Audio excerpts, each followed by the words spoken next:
할렐루야. 우리가 신앙생활하면서 하나님을 만난 사람과 만나지 못한 사람의 신앙생활은 확연히 다를 수밖에 없습니다.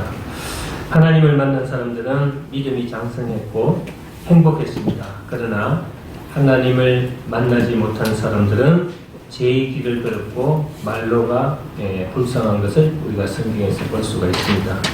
예를 들면 아브라함은 하나님을 만난 후 이스라엘 족장이 되었고 자손 만대 복을 누리는 믿음의 조상이 되었습니다.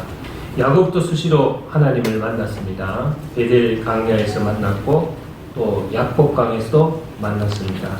그리고 자신의 한계를 넘어서는 문제를 만났을 때 하나님께서 해결해 주시고 또 축복받는 그런 삶이 주어졌습니다. 모세와 기도원 또 사무엘과 히스기야, 베드로 또 바울 등 수를 셀 수 없는 사람들이 하나님을 만나서 가치관이 변하고 삶이 변하고 또 인생과 모든 삶이 완전히 변화되는 것을 우리가 볼 수가 있습니다. 그러나 하나님을 만난 사람이라고 하더라도 어떤 이유 때문에 하나님을 떠나면은 그가 누리던 축복과 행복이 송두리째 무너져 버리고 맙니다.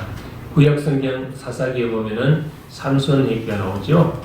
그는 그 당시 이스라엘 민족의 지도자였고 누구나 당할 수 없는 능력과 힘을 가진 사람이었습니다. 그래서 그가 손에 아무것도 없이 사자를 죽이고 또 염소 새끼를 찢는 것 같이 찢었다고 사사기 14장 6절에 나오고 있습니다. 19절에는 여호와의 영이 삼손에게 갑자기 임하심에 삼손이 아스글론에 내려가서 그곳 사람 블레셋 사람들을 30명을 쳐 죽였다고 이렇게 기록되어 있습니다. 그런데 삼손 역시 잠시 동안 블레셋 여자 드릴라에게 빠져서 향락을 즐기자 거기서부터 하나님 주신 모든 능력과 힘이 소진되기 시작했습니다. 결국은 두 눈이 뽑히고 블레셋 사람들의 조소를 받으면서 연자맷돌을 돌리고 최후에는 블레셋 사람들이 모여있을 때 그것에서 기둥 2개를 뽑아가지고 모든 그 궁전이 무너지게 해서 모든 블레셋 사람들이 압사하는 그런 비운의 사람이 되고 말았습니다. 오늘 본문 신명기 4장은요 하나님은 어떤 분이신가 또 그 하나님을 우리가 어떻게 섬겨하는가를 자세히 교훈하고 있습니다. 그래서 신명기 4장을 꼼꼼하게 우리가 살피면서 한번 알아가 보도록 하겠습니다. 오늘 본문 신명기 4장 7절 보면은 뭐라고 나와 있냐 하면은 우리 하나님 여호와가 우리 하나님 여호와께서 우리가 그에게 기도할 때마다 우리에게 가까이 하신과 같이 신이 가까이함을 얻은 큰 나라가 어디 있느냐 그랬습니다. 자, 그리고 또 29절에 뭐라고 했습니까? 그러나 내가 거기서 내 하나님 여호와를 찾게 되리니 만일 마음을 다하고 뜻을 다하여 그를 찾으면 만나리라 그랬습니다. 마음을 다하고 뜻을 다하면은 그를 찾으리라 이렇게 했습니다. 찾고 만나리라. 오늘 이 말씀을 우리가 아주 중요하게 생각해야 되겠습니다. 하나님을 만난 데는요 중요한 원리가 있습니다. 영적 원리가. 그것은 인간이 하나님을 만나고 싶다 해서 만나는 게 아닙니다. 하나님이 나에게 찾아오셔야 된다는 겁니다. 그래서 아브라함도 하나님이 찾아오셨고 야곱도 하나님 만나주셨고 모세도 하나님이 나타나서 만났습니다. 더 중요한 것은 하나님을 찾고 그리워하고 만나기를 갈망하는 사람들을 하나님께서 만나주신다는 겁니다. 만나기 싫은데 만나러 오시는 것이 아니고 내가 만나기를 갈망하고 소원할 때 하나님이 오신다. 그래서 7절 말씀에 기도할 때에 우리에게 가까이 하신다 이렇게 나와 있습니다. 하나님 이름을 부르고 또 도우심을 구하고 사모하는 사람에게 간절히 열망하는 사람에게 하나님이 오신다는 것입니다. 그래서 오늘 말씀의 제목도 찾으면 만나리라. 아멘입니까? 아멘. 같은 섬이라도요, 미국에 속한 섬과 이 인도네시아나 필리핀에 속한 섬은 차원이 완전히 다릅니다. 미국 섬, 대표적으로 하와이만 보더라도 완전히 지상천국처럼 살기 좋은 그런 섬이죠. 근데 필리핀이나 인도네시아가 보면은 정말 사람 살기가 어려운 그런 아기 같은 그런 장소라고 할 수 있습니다.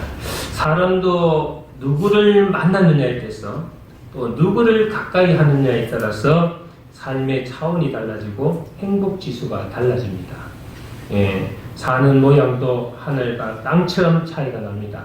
하나님을 만난 나라와 다른 신들을 만난 나라, 여러분 한번 비교해 보십시오. 불교 국가가 잘되고 흥한된 것이 하나도 없습니다. 제가 종교적인 차이를 말하는 것이 아니고, 그러나 하나님의 그 복음이 들어간 나라들 한번 보십시오. 다 성공하고 부흥하고 다 틀립니다. 이렇게 완전한 차이를 두고 있습니다. 하나님을 만난 사람과 만나지 못한 사람 역시 하늘과 땅 사이라고 할 수가 있겠습니다. 겉으로는 같아 보이고 오히려 하나님을 만나지 못한 사람들이 더 잘 살고 행복한 것처럼 보일 수도 있습니다. 그러나 겉으로 드러난 조건만으로 행복과 불행을 가늠할 수는 없는 것이다. 그래서 제가 예전에 그 영암 기도원에요, 앞에 감나무, 대봉 아시죠? 그 감나무가 한 5천 그루가 있었고요. 매실나무가 한 1,000그루가 있었어요. 그렇게 굉장히 넓은 그 가수원이었는데요. 거기에서 그 가수원을 운영하고 또 그 과일을 재배하는 그 이집사라는 분이 계셨는데요. 그분이 이런 말을 했습니다. 농약을 뿌려서 키운 매실은요, 아주 탱탱하고 맵시도 좋고 윤기가 짜르르 흐른다, 이렇게 얘기했습니다. 딸기 농사도 마찬가지죠. 딸기도 농약을 뿌리면요 아주 색깔이 좋고 모양도 좋습니다. 그러나 농약을 흡수한 과일을 먹으면은 아시다시피 그 농약 성분이 몸 안에 흡수되어서 독성이 작용하고 몸 안에 호르몬을 파괴시킨다, 이렇게 얘기합니다. 그런데도 소비자들은 색깔이 곱고 찌그리지 않은 모양이 좋은 매실을 선호한다 그래요. 그러면서 목사님, 혹시 나중에 시장에 가서 매실을 사더라도 좀 모양이 툭박스럽고 윤기가 흐르지 않는 매실을 구입하는 것이 좋습니다, 이런 얘기를 했습니다. 사람의 경우 역시 드러난 겉모습이 그 사람의 전체가 아닌 것 같습니다. 돈도 많고 많이 배우고 또 지위가 높고 힘이 있다고 또 학벌이 좋다 해서 가문이 좋다는 것 때문에 결코 좋은 사람이라고 평할 수 없습니다. 매실의 겉모습과 같습니다. 얼마든지 꾸밀 수 있고 화려하게 치장할 수 있다. 그러나 그 속사람, 영원히 살고 빛을 발하려면 하나님을 만나야 합니다. 그래서 이사야 53장 2절을 보면은 이 땅에 오실 메시아 예수님의 모습을 잘 표현하고 있습니다. 그는 주 앞에서 자라나기를 연한 순 같고 마른 땅에서 나온 뿌리 같아서 고운 모양도 없고 풍채도 없은즉 우리가 보기에는 흠모할 만한 아름다운 것이 없도다, 그랬습니다. 예수님이 이 땅에 오실 때 아주 낮은 자세로 오셨기 때문에 정말 그 모습은 형편없었습니다. 예수님 따르는 제자들도 거의 그런뱅이 수준이었습니다. 연한 순처럼 약하고 모양도 없고 자랑할 만한 풍채도 없는 예수, 그러나 그 예수님은 구세주요 만왕의 왕이요 이 세상의 심판주라는 것입니다. 아멘. 그래서 우리는 껍데기만 보고 껍데기의 모습에 우리가 현혹되어서는 안 된다. 그 사람의 내면, 그 사람의 영혼, 그것이 그 사람을 우리가 윤택하게 하는 가장 진실된 칭시다. 그래서 우리는 언제 하나님을 만나야 되느냐? 이사야 55장 6절 보면은 너희는 여호와를 만날 만한 때에 만나라 그랬습니다. 너희는 여호와를 만날 만한 때에 찾으라. 가까이 계실 때에 그를 부르라 그랬고, 그 밑에 7절에서는 악인은 그의 길을 불의한 자는 그의 생각을 버리고 여호와께로 돌아오라. 그리하면 그가 긍휼히 여기시리라. 우리 하나님께로 돌아오라. 그가 너그럽게 용서하시리라. 아멘. 여러분, 우리가 나쁜 생각을 버리고 나쁜 마음을 버리고 지금 당장에 하나님을 만나기를 강구할 때 바로 찾으면 만나리라. 아멘입니까? 지금 이 시간에 우리가 하나님 만나는 것이 참 중요하다는 것을 알아야 되겠다. 그렇습니다. 옆 사람한테 우리 지금 하나님을 만납시다. 할렐루야. 여러분들 인생도 가치관도 지금 하나님을 만나야 변화됩니다. 변화되어야 여러분 삶도 변화되고 인생도 변화되고 여러분 하는 모든 것도 다 변화될 수 있습니다. 자, 신명기 4장 20절을 보면은 여호와께서 너희를 택하시고 너희를 뭐라 그랬습니까? 새 풀무로에 곧 애굽에서 인도하여 내사 자기의 기업의 백성으로 삼으셨다. 이렇게 나와 있습니다. 이스라엘 백성이 애굽을 통해서 홍해를 건너가지고 최종 목적지인 가나안에 이르기까지 40년이 걸렸습니다. 실제적으로 도구로 옛날 그 사람들 그런 도구로 한두 달이면은 뭐 충분히 도달할 수 있는 그런 거리인데 40년이 걸렸대요. 40년. 전쟁에 동원할 수 있는 장정만 60만 명. 거기에 모인 노인과 여자들, 아이들 다 합하면요 200만 이상 300만 된다고 추정하고 있습니다. 그들은 평소 산악 훈련을 받은 일도 없었고 행군 훈련도 받은 적이 없었습니다. 단체로 그들이 함께 행동한 적도 없었어요.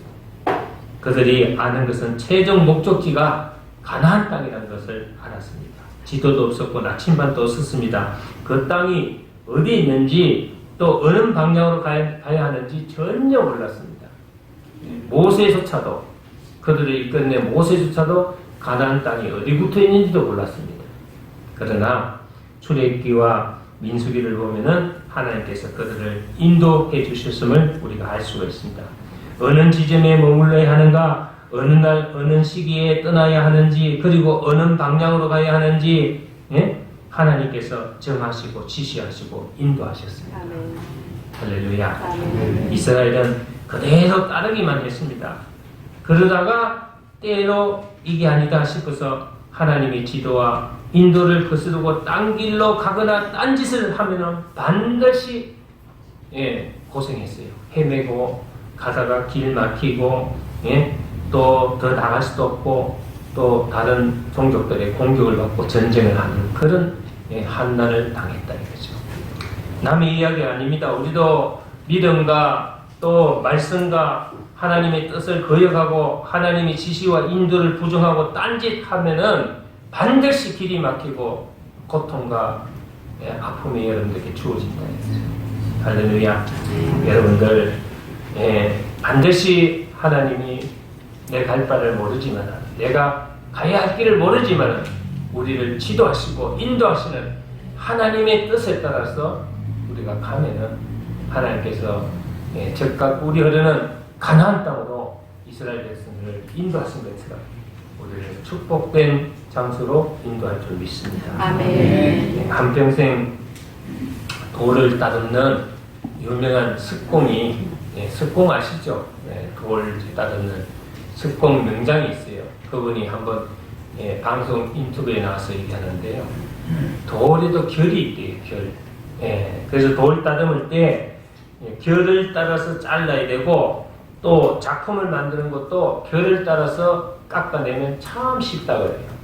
그런데 결이 아닌 쪽으로 돌을 쪼개면요 돌 자체가 부서져 버린다는 거예요. 줍시다. 그러면서 굉장히 중요한 일을 말을 했어요. 무슨 말을 했냐면은 돌의 결이 있는 것처럼 인생에도 긍정의 결이 있고 부정의 결이 있어요. 긍정의 결을 따라서 잘 깎으면은 작품이 나오지만은 부정의 결을 따라서 깎으면은 그 자체가 부서져 버린다는 겁니다. 긍정의 결을 따라 살면은 인생이 풍요로워지지만은 부정의 결을 따라 살면 삶이 삭막해지고 되는 일이 없다는 겁니다. 여러분, 종이도 결이 있어요. 그 결대로 찢으면 잘 찢어지는데 그 결대로 찢지 않으면요, 내가 원하는 데 찢어지지 않고 다른 쪽으로 찢어지는 경우가 있어요. 나무도요, 여러분, 아카시아 나무가 향이 좋고 뭐 여러 가지 좋은데, 근데 아카시아 나무는요, 결이 어그러져 있어요. 결이 똑바로 나가 있는 게. 나무를 그 쪼개는 그 방법을요, 저도 시골에서 한번 들은 적이 있는데요. 욕심으로 복판을 탁 겨냥해가지고 퉁 때리면 쫙 쪼개지는 게 아니고, 요령이 있는 사람들은 나무 곁을요, 주황을 때린 게 아니고 곁에서부터 쪼개나가면 쉽다고 합니다. 뭐든지 결을 따라서 하면 쉬워져요. 근데 아카시아 나무는요, 땔감으로 쓸 수밖에 없는 게 결이 없기 때문에, 어그러져 있기 때문에 도끼질 잘못하면 퉁 튀어서 그 도끼질 하는 사람을 다치게 하는 거예요. 아카시아 나무. 그렇습니다. 모든 것이 다 결이 있습니다. 긍정의 결을 놓치지 말자. 이 긍정의 결을 따르는 사람들이 하는 말이 있습니다. 하겠습니다. 할 수 있습니다. 그리고 노력하겠습니다. 힘을 다하겠습니다. 최선을 다해보겠습니다. 근데 부정의 결을 따르는 사람들은 항상 부정적입니다. 이 버릇처럼 하는 말이 있죠. 저는 못합니다. 안 됩니다. 할 수 없습니다.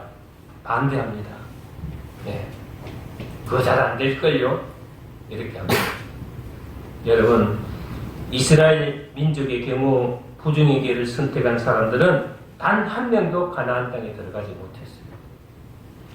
민수기 14장 22절 23절 보면 내 영광과 애굽의 땅 광야에서 행한 내 이적을 보고서도 이같이 10번이나 나를 시험하고 그랬습니다. 나를 멸시하는 시험은 한 사람도 그것을 보지 못하리라 그랬습니다. 그래요.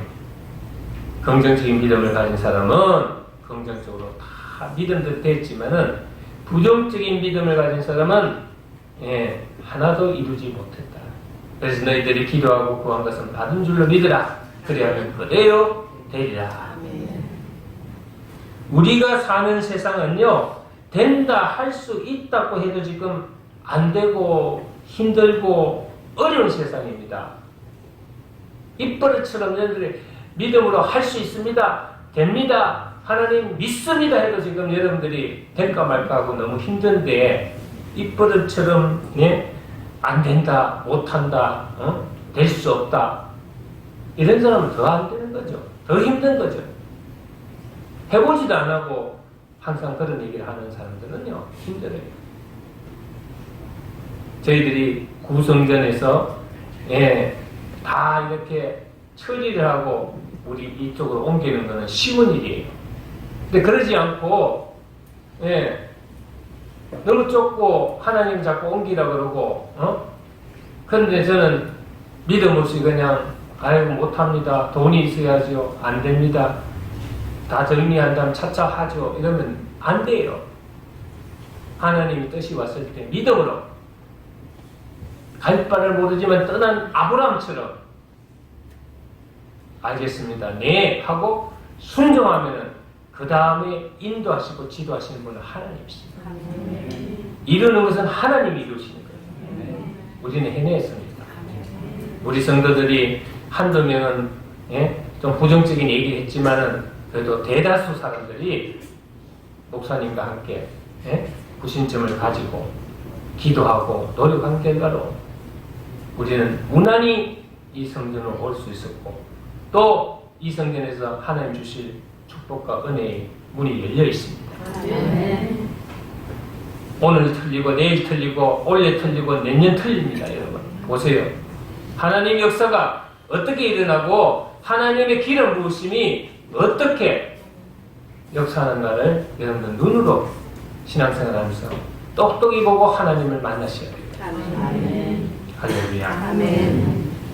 욥기 23장 10절을 보면 내가 가는 길을 그가 아시나니 그가 나를 단련하신 후에는 내가 순금같이 나오리라 그랬습니다. 아멘. 내가 가는 길을 하나님께서 안다고 그랬습니다. 계획하고 모든 일은 여러분들이 하려고 하지만은 시행하시는 분은 하나님이시다 그랬습니다. 아멘. 되고 안 되고는 하나님께서 역사하셔야 돼요. 아멘. 여러분들이 계획 잡고 여러분들이 아무리 장구치고 북치더라도 하나님이 도와주시지 않으면은 될 수 없다는 거예요. 아멘.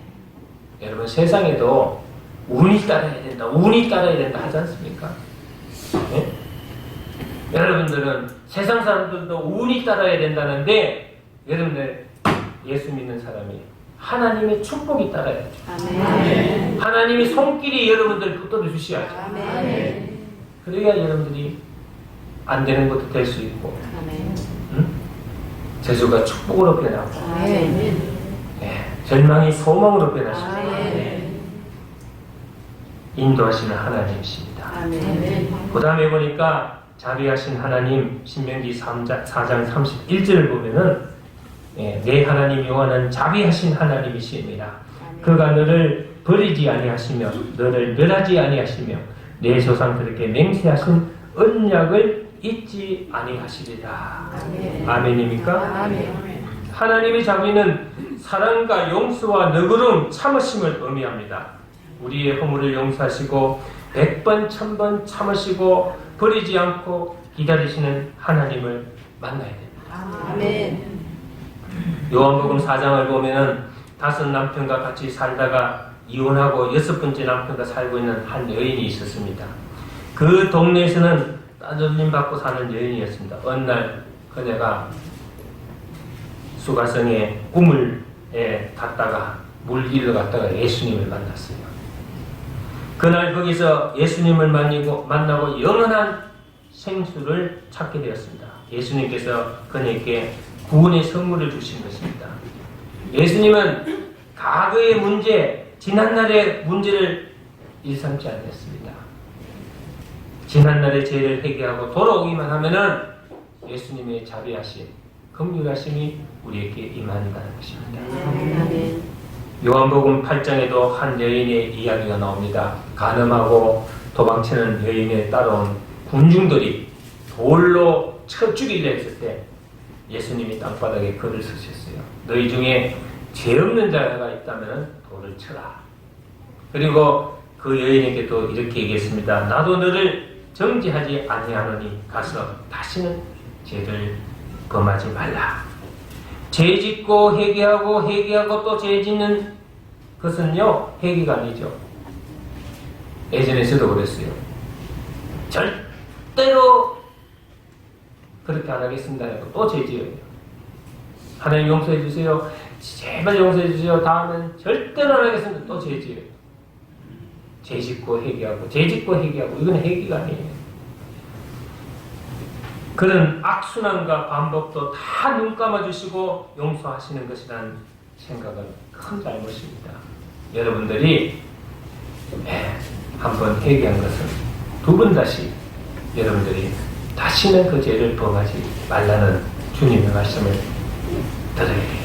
아멘. 아무리 주홍같이 붉을지라도 진홍같이 붉을지라도 내가 흰눈같이 양털같이 희게 하리라는 하나님 말씀.